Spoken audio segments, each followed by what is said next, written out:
Hello students, welcome back. In the previous video, we understood how historians reconstruct the past and how the earliest states emerged. In this video, we will move one step further and study the growth of a powerful empire in ancient India. We will first look at an early empire, focusing on the Mauryan Empire, its administration, economy, and sources. Then we will continue with the divine kings, where we will understand how kings used religion, rituals, and monuments to project their authority. Both these units are very important from the examination point of view, as they help us understand how political power was organized and justified in early Indian history. Now, moving on to an early empire. Growth of Magadha and rise of the Mauryan Empire. The continuous growth of Magadha finally led to the formation of the Mauryan Empire. Chandragupta Maurya founded the Mauryan Empire around 321 BCE. He extended his control to the northwest up to Afghanistan, Baluchistan. His grandson Ashoka became one of the most famous rulers of early India. Ashoka conquered Kalinga, which is present-day coastal Odisha. Moving on to the second point, finding out about the Mauryas. Sources used by historians. Historians used many types of sources to reconstruct Mauryan history. Archaeological sources and literary sources. Now let's first see what is this archaeological sources. Archaeological finds. That means objects found during excavation, especially sculptures, are important sources. Literary sources. Megasthenes, a Greek ambassador at Chandragupta Maurya's court, wrote an account. His work survives only in fragments. What do you mean by the word fragments? Broken or incomplete parts. Arthashastra. Another important source is the Arthashastra. Parts of it were probably written by Kautilya, that is Chanakya. He is traditionally believed to be the minister of Chandragupta Maurya. Now let us move on to religious and literary text. The Mauryas also mentioned in Buddhist literature, Jaina literature, Puranic text, Sanskrit literary works. These texts were useful but not always contemporary. Now moving on to Ashoka inscriptions, that is the most valuable source. The most valuable source are the inscription of Ashoka. These inscriptions were engraved on natural rocks, polished stone pillars. Ashoka's use of inscriptions.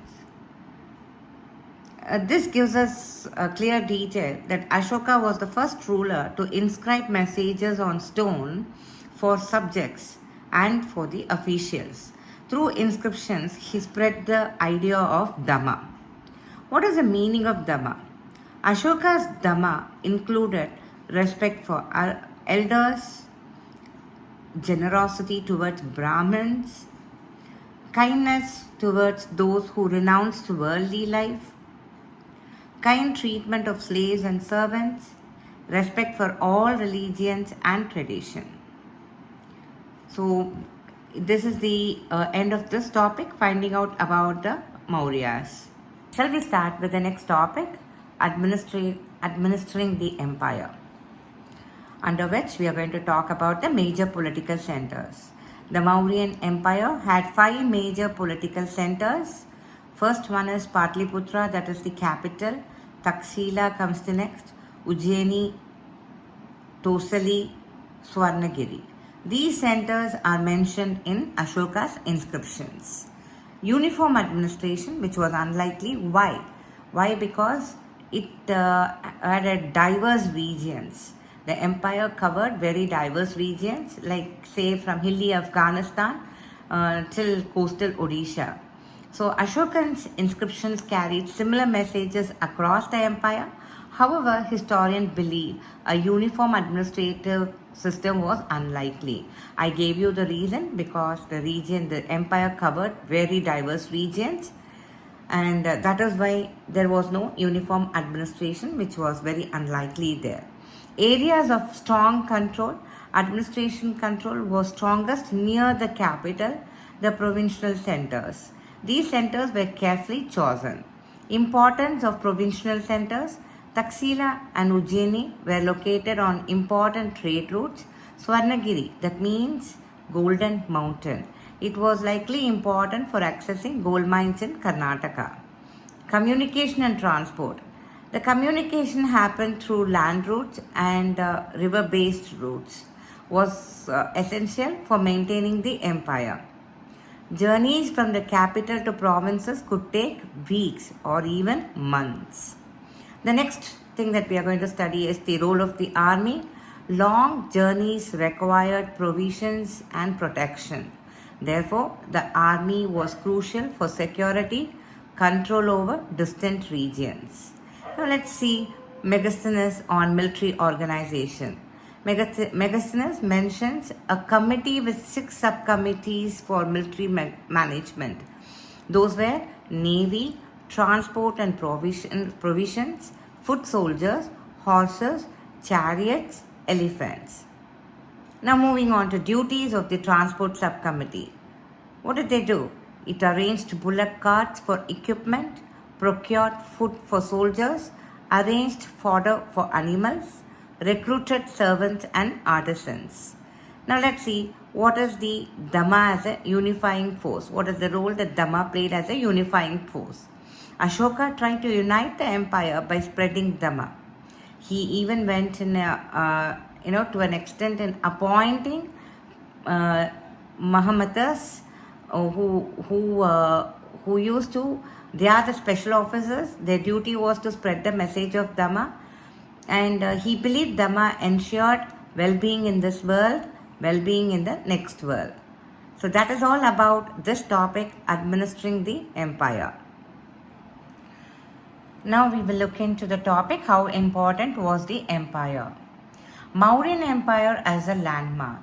In the 19th century, historians saw the Mauryan Empire as a major landmark. Why? What do you mean by major landmark? That means very important stage. India was then under British colonial rule. Impact on Indian historians. Indian historians found the idea of powerful early Indian empire was exciting and inspiring.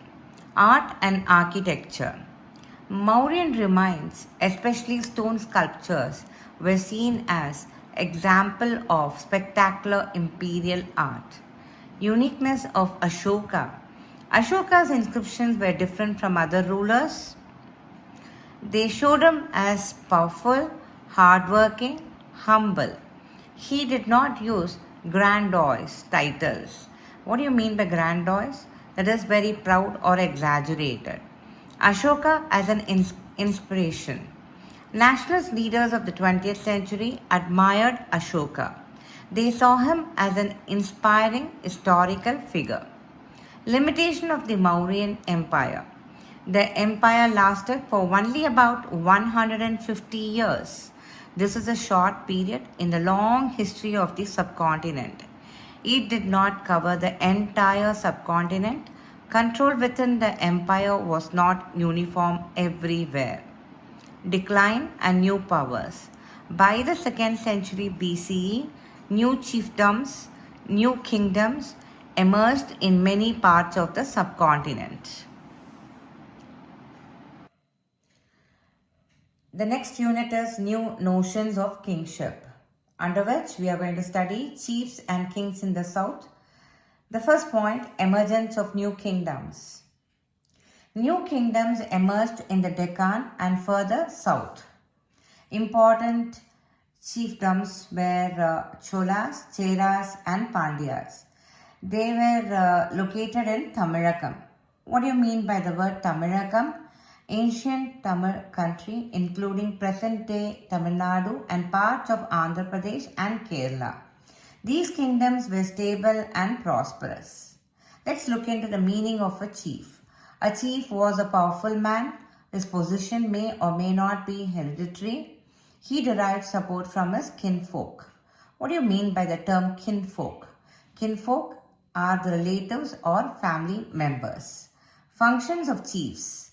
Chiefs perform several roles such as conducting special rituals, leading people in warfare, arbitrating disputes, settling conflicts or quarrels. Sources of income of chiefs. Chiefs received gift from subordinates. Unlike kings, they did not regularly collect taxes. Chiefs often redistributed gifts among their supporters. Administration in chiefdoms. Generally, chiefdoms did not have regular armies, did not have permanent officials. Administration was simple and personal, not bureaucratic. Source of information. Information about these states comes from early Tamil Sangam text. What are these Sangam texts? They are the early work of the Tamil literary. These poems describe chiefs, their wars, how they acquired and distributed the resources. Trade-based kingdoms. Many chiefs and kings earned revenue from long-distance trade. Important examples include Satavahanas, that is, they are the ruled part of western and central India. Shakas. Shakas, they are the people of Central Asian origin. Now, the last point of this topic is social origins of rulers. The social origins of many rulers were unclear. After gaining power, they tried to claim higher social status, legitimize their rule in different ways. We have come to the last topic of this video, 4.2 Divine Kings. Under this, the first point is claiming divine status. One way rulers claimed high status was by associating themselves with gods or deities. This idea is known as divine kingship. Kushanas as divine kings. The Kushanas best represent this idea. They ruled a vast empire from Central Asia to Northwest India. Their rule dates from 1st century BCE to 1st century CE. Sources on the Kushanas. How do we get to know about Kushanas?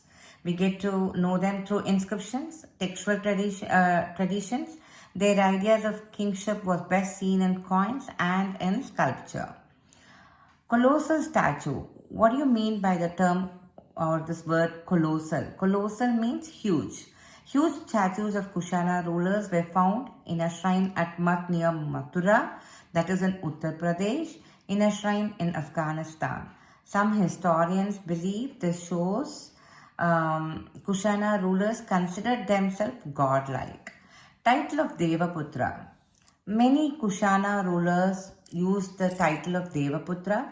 What do you mean by the word Devaputra? That means son of God.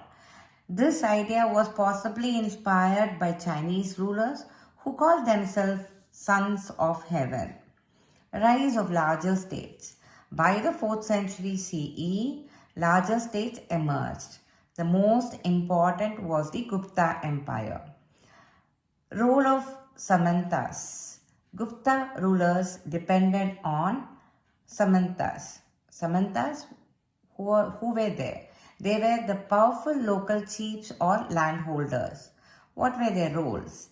Samantas controlled local resources, maintained themselves through land, offered respect to kings, and they also provided military support. Changing power relations. Powerful Samantas, sometimes they could become kings. Weak rulers could be reduced to subordinate positions. Where do we learn about the Gupta rulers? How do we get to know about these Gupta rulers? The sources from literary text, coins, inscriptions. Important inscriptions include prashastis. What are these prashastis? That means inscription written in praise of kings or patrons. Nature of prashastis. Prashastis were written by court poets. They praised kings, patrons. Historians try to extract facts from them. However, poets and readers valued them mainly as poetic compositions, not always literally true historical records. The last point of this topic, Prayaga Prashasti.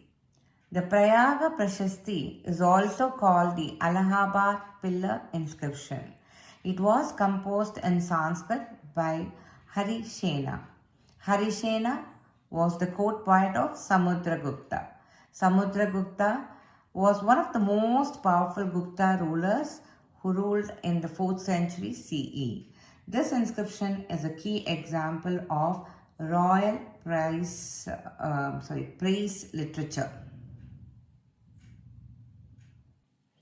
In the previous video, part 1, and this video, part 2, we have completed 4 units. From each unit, I have given one important 8-mark question. Please revise and practice these questions for the board examination. We will continue in the next video. Thank you.